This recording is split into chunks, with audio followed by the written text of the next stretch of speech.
प्रपीड्य क्यों है? प्रपीड्य, प्रकर्षेण पीड्य, दबाया। दबाया इसलिए कि भगवान ने सोचा कि हमने तो संविधान बना दिया, निर्मल मन जन सो मोहि पावा, मोहि कपट छल छिद्र न भावा, और ये तो बिल्कुल इसके विरुद्ध है। न तो निर्मल मन की है, दुष्ट हृदय है, और कपट छल छिद्र तो इतना है कि है राक्षसी, लक्ष्मी बन के आई है, और इसको अपने नित्य गोलोक की प्राप्ति करानी है। तो क्या करें, इसको निर्मल हृदय की बनाएंगे। तो इतने जोर की छाती दबाई कि बाकी सबरी मलिनता बाहर निकस जाए, और वो निर्मल मन की हो करके, निर्मल बुद्धि की हो के मेरे धाम की प्राप्ति के अधिकार में हो जाए। भगवान ने नेत्रबंद क्यों कर लिए, इसके ऊपर अनेक भाव देते हैं, पर एक भाव दास निवेदन कर रहा है, बड़ा सुंदर भाव है। भगवान के नेत्र बंद भये नहीं। वस्तुतः जब भगवान ने पूतना के, गुरु जी को ले जाओ, भीतर ले जाओ। जब भगवान ने पूतना को अपने नित्य गोलोक की प्राप्ति का संकल्प किया कि इसको अपने धाम भेजना है, पूतना को माता की सी गति देना है, तो भगवान, हाँ यहाँ है, हाँ ठीक है, इधर ले जाओ, इधर है गुरु जी, इधर है क्या? नहीं, इधर है। भगवान सूर्य चंद्र, बहुत ध्यान से सुने इस बात को, पकड़ के ले जाओ गुरु जी, आराम से ले जाओ। देखिए शास्त्री जी, पूज्य श्री मनोज मोहन जी,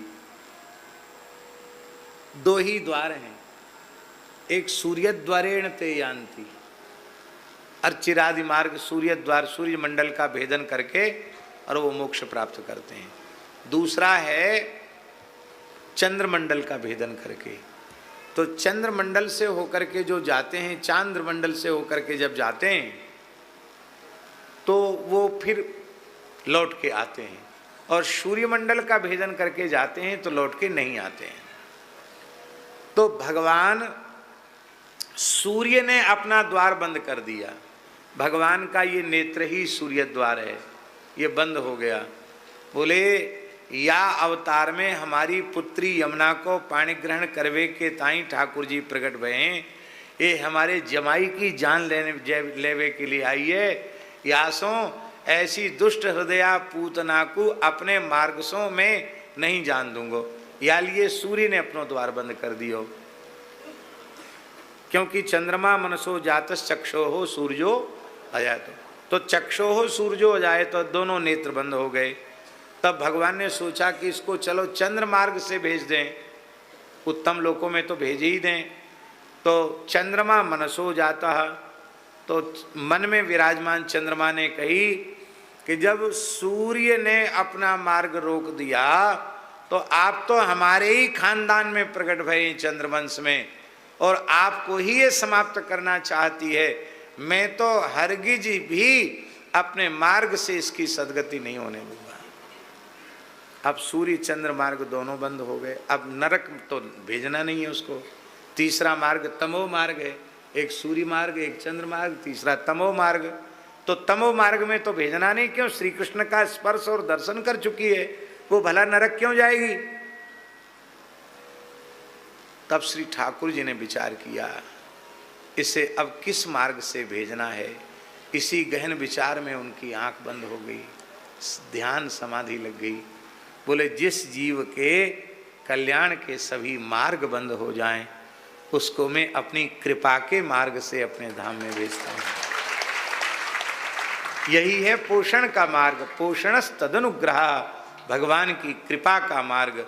वह कृपा का मार्ग, उसमें उत्तरायण दक्षिणायन की भी बाधा नहीं है। भगवान की कृपा तो जीव को सद्यः संस्कृति के चक्र से मुक्त करती है। तो भगवान ने कृपा मार्ग से उसे भेजा, और वस्तुतः कृपा मार्ग ही है। क्योंकि अहो वकीयं स्तनकालकूटं जिघांसया पाययदप्यसाध्वी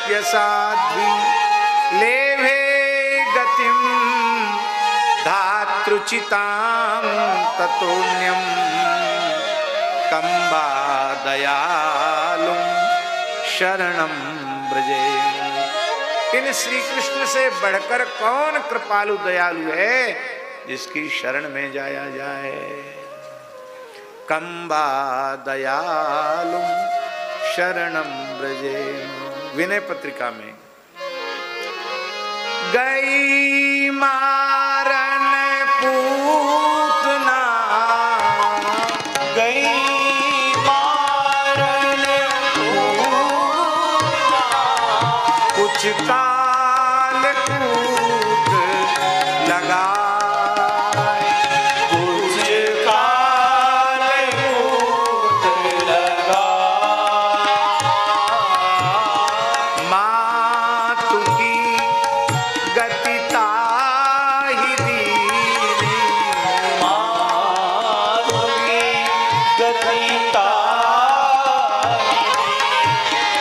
मातु की गति ताहि दीनी, मातु की गति ताहि, कृपालु यादव राय, कृपालु यादव राय।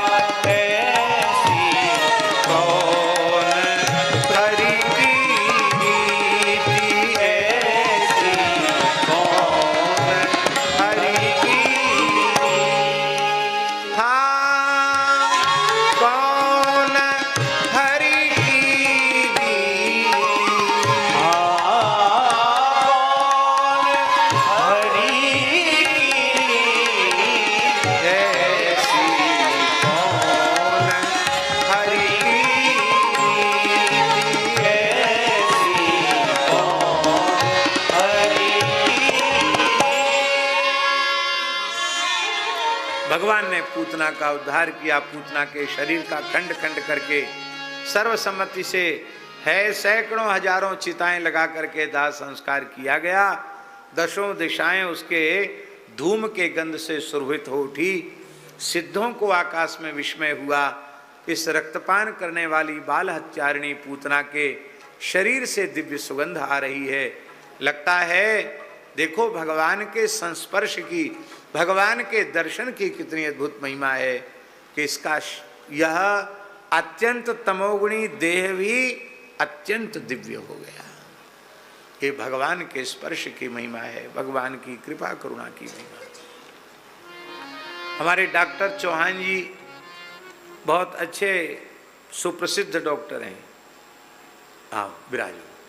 तो एक बात बिल्कुल पक्की है महाराज जी, मृत्यु के क्षण में कथनचित उसके पहले यदि किसी रोगी को मल त्याग होता है तो काला मल आता है और उसके बाद डॉक्टर कह देते हैं कि अब ये सारा मल इसका निकल गया, अब ये जीवित नहीं रहेगा।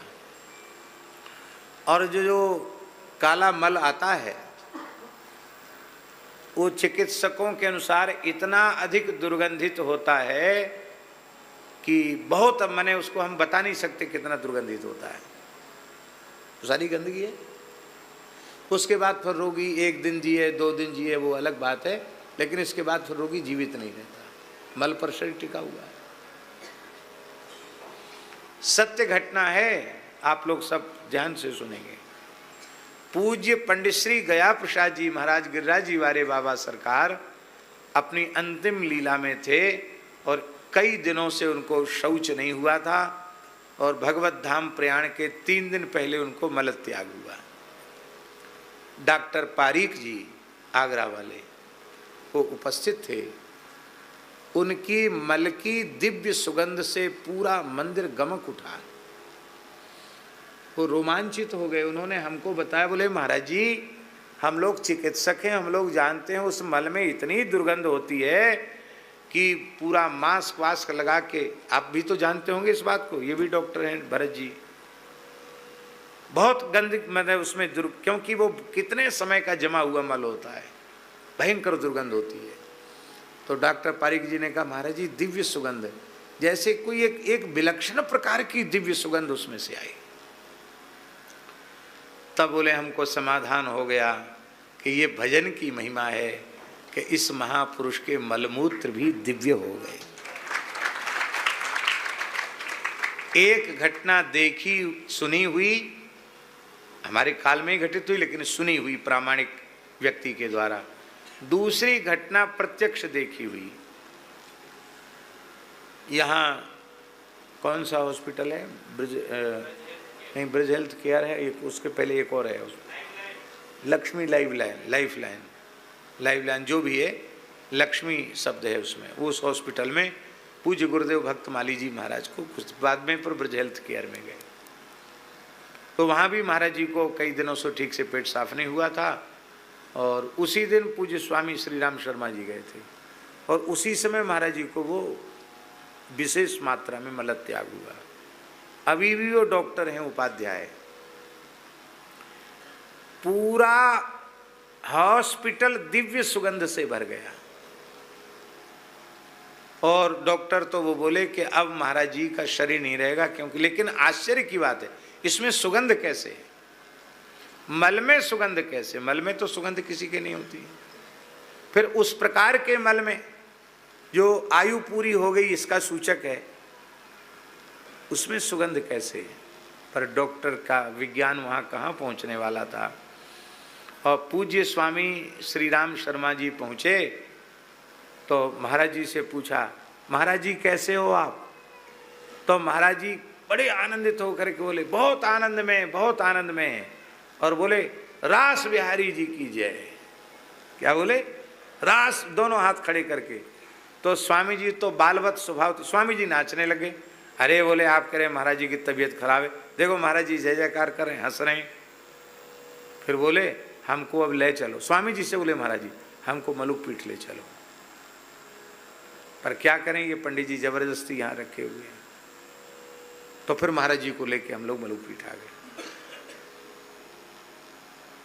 तो भगवत स्मरण की ये बात हम इसलिए कह रहे हैं कि कोई ये शंका न करे कि पूतना के देह के जलाने पर सुगंध कैसे आई। अरे भाई, पूतना भगवान का संस्पर्श प्राप्त करके इतनी धन्य हो सकती है, तो जिन संतों ने जीवन पर्यंत निष्काम भाव से ठाकुर जी को भजा है, उनको रिझाया है, जिनकी सहज निष्काम रति युगल प्रियालाल में है, उनके शरीर में सुगंध आने लग जाए तो इसमें क्या आश्चर्य है, कौन सा आश्चर्य। य एतत् पूतना मोक्षम कृष्णस्यार्भकमद्भुतम शृणुयात् श्रद्धया मर्त्यो गोविंदे लभते रतिम। जो श्रद्धा पूर्वक इसका श्रवण करता है उसको गोविंद भगवान में रति की प्राप्ति हो जाती है। इन्हीं शब्दों के साथ हम कथा का विराम कर रहे हैं, पर सभी लोग बैठे रहेंगे, कोई जाएगा नहीं। एक बार पुनः सूचित करें कि आज इस कथा सत्र के पश्चात यहाँ शास्त्रीय संगीत की गोष्ठी है, और शास्त्रीय संगीत के बारे में कल हमने कहा था इसके श्रोता भाग्ये नैव तु लभ्यते। सब लोग सुनते नहीं, क्योंकि आ करते हैं, टुण्ड पुण्य ज़्यादा होती है। लेकिन भैया इन्होंने संगीत की कितनी उपासना साधना की है, उनके उत्साह वर्धन के लिए हमको कुछ भी समझ में ना आवे तो भी बैठना चाहिए। तो हम आग्रह करेंगे कि जो लोग सहज बैठ सकते हैं वे जरूर बैठें, क्योंकि उनका उत्साह वर्धन होगा। दूसरी बात, कथा सत्र की परिसमाप्ति कल होगी।